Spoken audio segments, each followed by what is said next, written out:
ನನ್ನ ಹೆಸರು ಡಾಕ್ಟರ್ ಬಸವಣ್ಣಪ್ಪ ಎಮ್ಮೆ ಅಂತೇಳಿ ಕೃಷಿ ವಿಜ್ಞಾನಗಳ ವಿಶ್ವವಿದ್ಯಾಲಯ ರಾಯಚೂರಿನಲ್ಲಿ ಸಾವಯವ ಕೃಷಿ ಸಂಶೋಧನಾ ಸಂಸ್ಥೆಯ ಮುಖ್ಯಸ್ಥರಾಗಿ ಕೆಲಸವನ್ನು ನಿರ್ವಹಿಸ್ತಿದ್ದೀನಿ. ಇವತ್ತಿನ ದಿವಸ ಪ್ರಗತಿಪರ ರೈತರಾಗಿರ್ತಕ್ಕಂಥ ಶ್ರೀ ವೆಂಕಟೇಶ್ವರ ರೆಡ್ಡಿ ಅವರು ಕುರುಡಿ ಗ್ರಾಮದಲ್ಲಿ ಅತಿ ಹೆಚ್ಚು ಸಾಂದ್ರತೆಯ ಹತ್ತಿಯ ತಳಿಗಳನ್ನು ಬೆಳೆದಿದ್ದಾರೆ.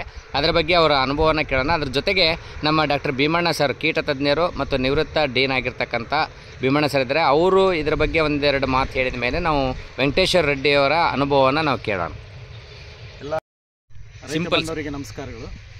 ಈಗ ನಾವು ಹತ್ತಿಯನ್ನು ಸಾಕಷ್ಟು ಪ್ರಮಾಣದಲ್ಲಿ ಇವತ್ತು ನಾವು ಕಲ್ಯಾಣ ಕರ್ನಾಟಕದಲ್ಲಿ ಬೆಳೀತಾ ಇದ್ದೇವೆ. ಅದು ಇವತ್ತಿನ ದಿವಸ ಏನಂತಂದ್ರೆ ಹತ್ತಿ ಬೆಳೆಯೋದು ಒಂದು ಥರ ಆದರೆ ಅದನ್ನು ಬಿಡಿಸುವುದು ಒಂದು ದೊಡ್ಡ ಇವತ್ತಿನ ದಿವಸ ತೊಂದರೆ ಆಗಿದೆ. ಅದನ್ನು ನಿವಾರಣೆ ಮಾಡಲ್ಲಂತಂದರೆ ನಾವು ಇವತ್ತಿನ ದಿವಸ ಏನು ಈಗಾಗಲೇ ಡಾಕ್ಟರ್ ಬಸವಣ್ಣಪ್ಪರನ್ನೇ ಹೇಳಿದಾರಲ್ಲ, ಹತ್ತಿ ಅತಿ ಸಾಂದ್ರತೆ ಹೈ ಡೆನ್ಸಿಟಿ ಪ್ಲ್ಯಾಂಟಿಂಗ್ ಸಿಸ್ಟಮ್ ಅಂದರೆ ಒಂದು ಪ್ರದೇಶದಲ್ಲಿ ಹೆಚ್ಚು ಹತ್ತಿ ಗಿಡಗಳನ್ನು ಇಟ್ಟು ಬೆಳೆಯೋದು, ಇದು ಹೈ ಡೆನ್ಸಿಟಿ ಪ್ಲ್ಯಾಂಟಿಂಗ್ ಸಿಸ್ಟಮ್ ಅಂತ ಕರಿತೀವಿ. ಇದರದ್ದೇ ಆದ ಭಾಳಷ್ಟು ಅನುಕೂಲತೆಗಳು ಇದ್ದಾವೆ. ಆಮೇಲೆ ಎಲ್ಲ ಥರದ ಒಂದು ಮಣ್ಣಿನಲ್ಲಿ ಸಹ ಆ ಮಣ್ಣಿನ ಅನುಗುಣತರವಾಗಿ ನಾವು ಈ ಏನು ಬೆಳೆಗಳ ಆ ಗಿಡಗಳ ಸಂಖ್ಯೆಯನ್ನು ನಿರ್ಧರಿಸಿ ನಾವು ಈ ಹತ್ತಿಯನ್ನು ಬೆಳೆಯೋದು ಮತ್ತು ಹೆಚ್ಚಿನ ಇಳುವರಿಯನ್ನು ಪಡೆಯಬಹುದು. ಆಮೇಲೆ ಇದು ಇನ್ನೊಂದು ಏನಂತಂದರೆ, ನಾವು ಇವತ್ತಿನ ದಿವಸ ಏನು ಬೆಳೆ ಸುಮಾರು ಒಂದು 140ರಿಂದ 180 ದಿವಸವರೆಗೆ ನಾವು ಏನು ಇವತ್ತಿನ ದಿವಸ ಹಾರ್ವೆಸ್ಟ್ ಮಾಡಲಿಕ್ಕೆ ಸಮಯ ತಗೋತ್ತಲ್ಲ, ಇದು 140 ದಿವಸದಲ್ಲಿ ಎಲ್ಲ ಸಂಪೂರ್ಣವಾಗಿ ನಾವು ಏನಂತಂದರೆ ಬೆಳೆಯನ್ನು ಏನಂತಂದರೆ ಹಾರ್ವೆಸ್ಟ್ ಮಾಡ್ಬೋದು. ಈಗಾಗಲೇ ಗೊತ್ತಿದ್ದ ರೈತರು ಸುಮಾರು ಏನಂತಂದರೆ 1500ರಿಂದ 2000ವರೆಗೆ ಪ್ರತಿ ಕ್ವಿಂಟಲ್ ಏನಂತಂದರೆ ಹತ್ತಿ ಬಿಡಿಸಲಿಕ್ಕೇ ಖರ್ಚು ಮಾಡ್ತಿದ್ದಾರೆ. ಮುಂದಿನ ದಿನಗಳಲ್ಲಿ ಏನಂತಂದರೆ ನಾವು 2000 ಕೊಟ್ಟರೂ ಹತ್ತಿ ನಮಗೆ ಸಮಯಕ್ಕೆ ತಕ್ಕಂತೆ ಬಿಡಿಸಲಿಕ್ಕೆ ಬಹಳ ಕಷ್ಟ ಆಗುತ್ತದೆ. ಆ ಒಂದು ದಿಸೆಯಲ್ಲಿ ಈ ಒಂದು ಏನು ಹೈ ಡೆನ್ಸಿಟಿ ಪ್ಲ್ಯಾಂಟಿಂಗ್ ಸಿಸ್ಟಮ್ ಏನದಲ್ಲ, ಅದು ಬಹಳ ಒಂದು ಪ್ರಮುಖ ಪಾತ್ರ ವಹಿಸ್ತದೆ. ಇವತ್ತು ದಿವಸ ಭಾರತದಲ್ಲಿ ನಾವು ಇನ್ನೂ ಅದನ್ನು ಅಳವಡಿಸಿಕೊಂಡಿಲ್ಲ, ಆದರೆ ಬೇರೆ ದೇಶಗಳಲ್ಲಿ ಸಾಕಷ್ಟು ಪ್ರಮಾಣದಲ್ಲಿ ಇದೇ ಒಂದು ಪದ್ಧತಿಯನ್ನು ಅಳವಡಿಸಿ ಇವತ್ತು ದಿವಸ ಅವರು ಏನಂತಂದರೆ ಹತ್ತಿ ಬಿಡಿಸುವುದನ್ನು ಸಹ ಮಷಿನ್ಗಳಿಂದನೇ ಬಿಡಿಸ್ತಾರೆ.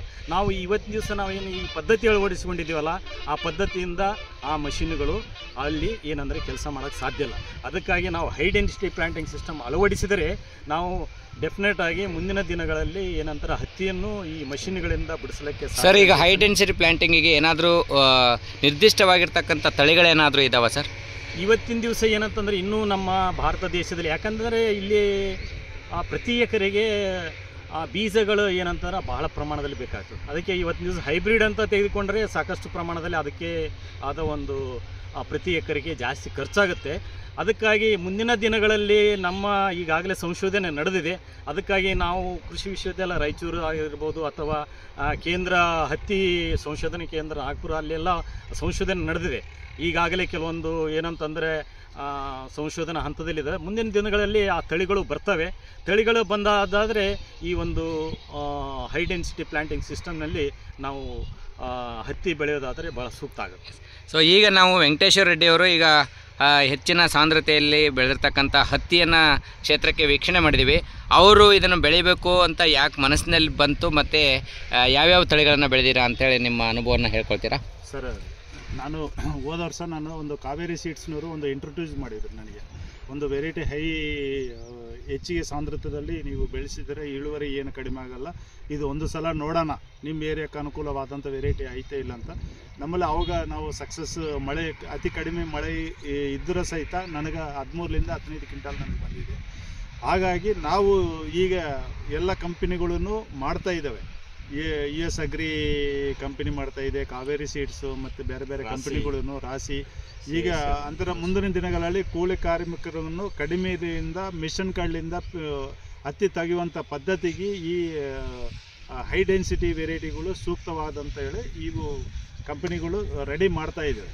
ಸರ್, ನೀವೀಗ ಸದ್ಯ ಬೆಳೆದಿರ್ತಕ್ಕಂಥ ಯಾವ್ಯಾವ ತಳಿಗಳನ್ನು ಬೆಳೆದಿರಿ ಸರ್ ಈ ಹೆಚ್ಚಿನ ಹೈ ಡೆನ್ಸಿಟಿ ಪ್ಲ್ಯಾಂಟಿಂಗ್ನಲ್ಲಿ?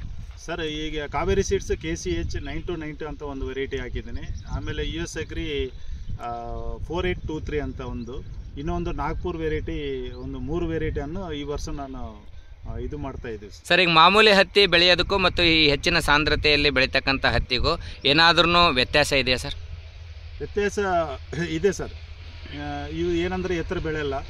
ಆಮೇಲೆ ಬೋಲ್ಸನ್ನು ಇಮ್ಮಿಡಿಯೇಟಾಗಿ ಒಂದೇ ಸಲ ಬ್ರಸ್ಟ್ ಆಗುತ್ತೆ, ಅಂದ್ರೆ ಹೊಡಿತಾವೆ. ನಾವು ತಗೊಳ್ಕೊಂಡು ಮತ್ತೆ ನೆಕ್ಸ್ಟ್ ಇನ್ನೊಂದು ಎರಡನೇ ಬೆಳೆಯನ್ನು ಕೂಡ ಬೆಳಿಬಹುದು ಸರ್. ಸೊ ನೀವು ಎಷ್ಟು ವರ್ಷದಿಂದ ಇದನ್ನ ಹೆಚ್ಚಿನ ಸಾಂದ್ರತೆ ಹತ್ತಿಯನ್ನು ಬೆಳಿತೀರಾ? ಒಂದು ಇದಕ್ಕೆ ಇನ್ನೊಂದು ಸ್ವಲ್ಪ ಆ್ಯಡ್ ಮಾಡಲಿಕ್ಕೆ ಬಯಸ್ತೀನಿ. ಇಲ್ಲಿ ಹೈ ಡೆನ್ಸಿಟಿ